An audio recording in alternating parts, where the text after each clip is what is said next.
I'm about to speak about cybersecurity and cyber immunity. I'm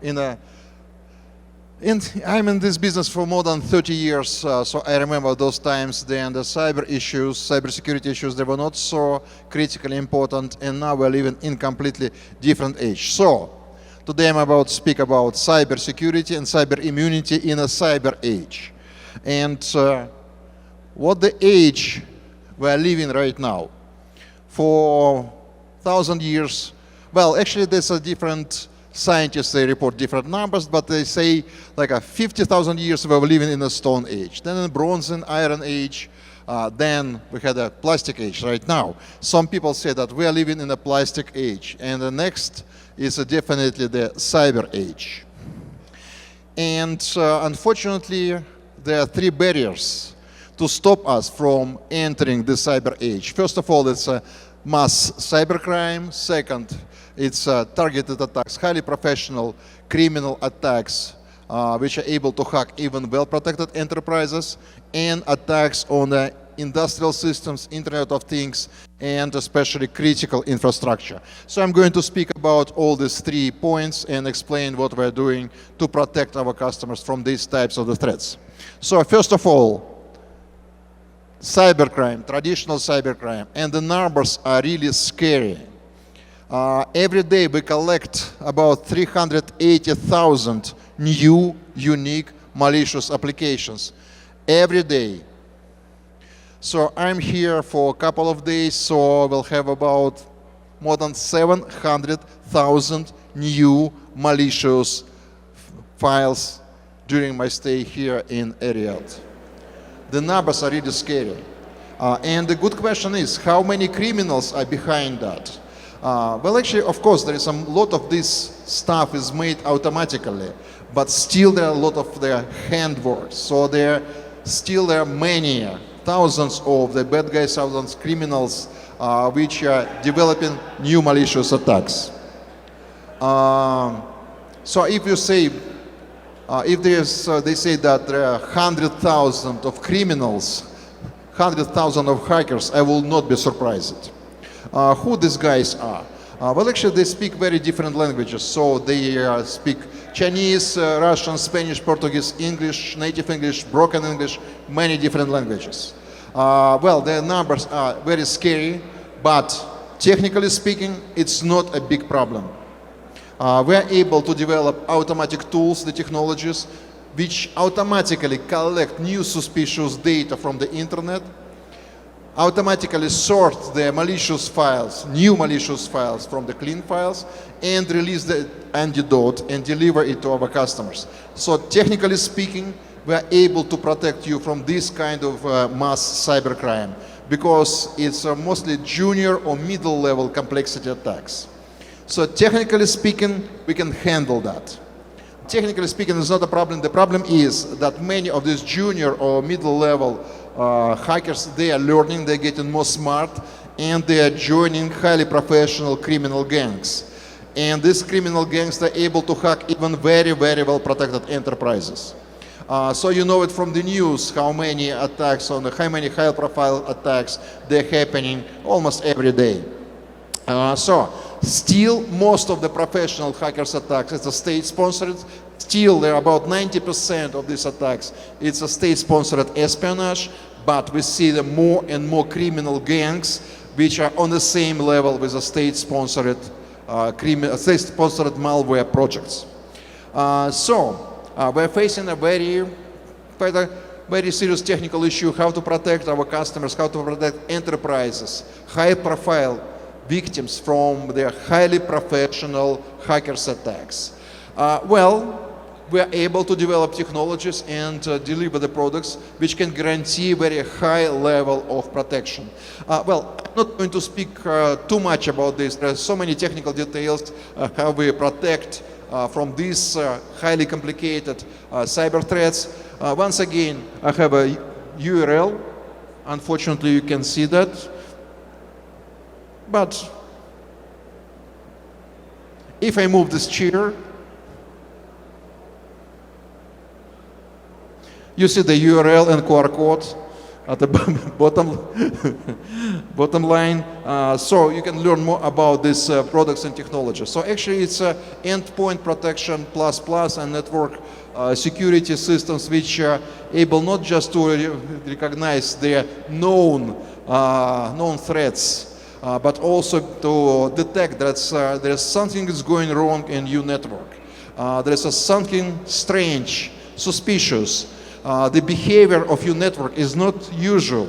So it seems that there's something new is happening in your network. So we are able to detect these anomalies and to ring the bell. So you are under attack. So we will point a finger to the problematic parts of your network which behave in a very strange, very suspicious way. So once again, if you make a picture, follow the URL, you'll find more data about this. So how can we prove that we're able to handle highly professional, highly complicated cyber attacks? How can we protect from that? Well, actually, recently, last year, there was independent tests for ransomware. So the ransomware is one of the most annoying cyber threats. There are thousands of authors, thousands of the actors in the cybercrime which develop new and new attacks of this particular type, the ransomware. And unfortunately, it's a big issue. So there are many top enterprises, they were victims of these attacks, and actually they paid quite a big ransom. So actually, we can prove that we're able to protect you from these highly complicated threats. And actually last year in Germany, there was independent tests how different vendors, how different security products protect you from ransomware attacks. And I'm really proud to demonstrate that we were the only company to reach this number. Once again, you can follow the URL. Yes, well, how to protect this world from ransom attacks? Easy. To force the rest of the industry to do the same what we do. So, well, once again, technically speaking, we can handle that and we can protect you even from the very complicated cyber attacks. But unfortunately, the bad guys, the hackers, the professional criminals, they're slowly shifting to the industrial systems.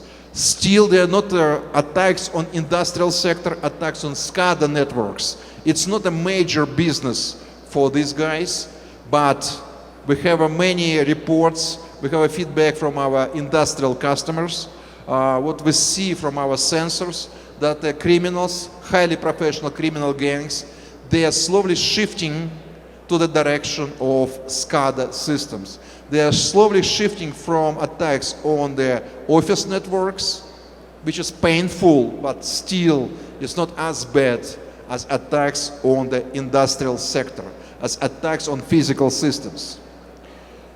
So now we're facing with a new problem. We have to develop the protection for industrial systems, for power plants, for production lines, for gas and oil industries. We are facing the new task, we are facing the new need of the industrial sector to protect the industrial networks, to protect SCADA from the hackers' attacks. So we have a new technologies and products which are able to understand the SCADA language, the protocols, to protect not only computer systems and networks, but also the PLCs. So it's a different story. It's not like a traditional endpoint office security. It's an endpoint and network security for industrial networks. I will be very happy to say that this is the end of the issue, so we're able to protect you from any kind of attacks from a junior, middle level, and very professional criminals, professional hackers. But unfortunately, it's not the end of the story. Unfortunately, the industrial sector and especially critical infrastructure, speaking about from the cybersecurity side, it's very different. And the difference is that for individual security, for office security, The security is a kind of risk management. For these traditional attacks, we can estimate the damage. How much you lose from your pocket if you are of the hacker's attack. How much your business lose if your network is under attack.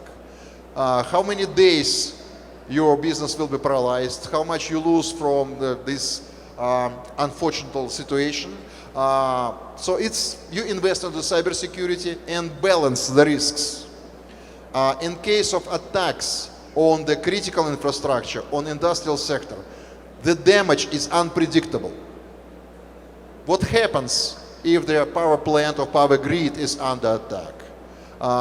What happens if the critical industries, they're victims of their highly professional hackers attack? If the hackers attacks is not just to ask you for ransom, but to destroy, not just paralyze your network, your office network, but to destroy the physical equipment, to destroy the physical systems.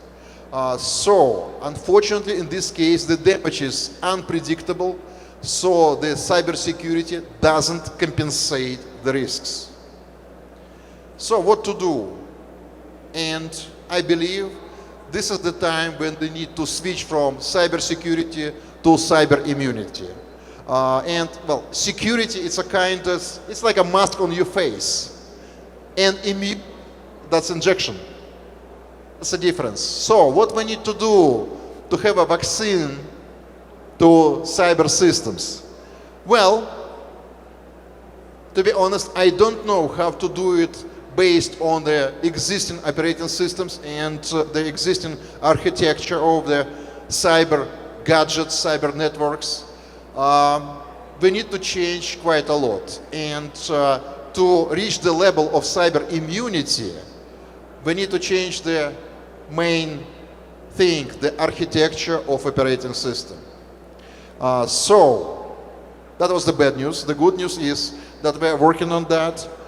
And so we have a concept, the cyber immunity platform. So actually it's a microkernel operating system. Well, the microkernel operating system is not really the new. There are many of them. Well, not many, but there are operating system based this microkernel architecture. That the main difference is that our operating system is based on the permission security. So it's not like the traditional system. Then we have operating system, applications, and the security on the top, watching what's going on in the system. We have a security built into the DNA of architecture. So that every piece of the system speaks to each other. They speak to each other only through the security layer, and security layer checks the permissions. It's not like sandbox. It's much more strict than sandbox. So every piece has the permission. Like if you're a calculator, you only can calculate and display the result. The result of the calculation. That's it. You don't have access to the internet. You don't have access to any other functions of the system. If you modeled, if your application to manage a turbine, you have access to turbine only. That's it. So every piece of the system is not just isolated. It's under very strict control. So every piece of the system has their own secure behavior. And you can't change that. So even if any component of the system is compromised, it will stay isolated. Not like in the traditional system there, through the zero-day attacks, through vulnerabilities, you can hack the whole system. So this is the secure operating system, and I believe this is the future of the cyber age. Well, right now, this operating system is not too much functional. So actually, because of this strict security limitations, it's not to replace the desktop systems or smartphones. It's ready for the Internet of Things. So it has a limited functionality, and we are ready to develop immune devices, immune gadgets, which we use as an Internet of Things. So right now, we have the thin client VDI based on this operating system. We have an industrial gateway to connect industrial networks to the data centers. Once again, it's not Linux, it's completely different. So that's immune system. And we have a gateways for the rest of IoT. And I believe, once again, I believe this is the future of the cyber age, and we're looking for the partner companies to develop the gadgets, the Internet of Things based on immunity platform. So we are fastly moving to the cyber age, which is completely different. Well, and I really love this time. And I think that I am from the very happy generation, because I remember the world before internet. Our kids, they don't know what's that, the world without internet. The young generation, they don't know what's that, the world without mobile phones. So I still remember that, the old world, and many of you as well. And we know what the cyber world is. So we are moving to the cyber age, and I believe that it's not possible to enter the cyber age without the cyber immunity. So let's work together to make this world even more perfect. Thank you very, very much.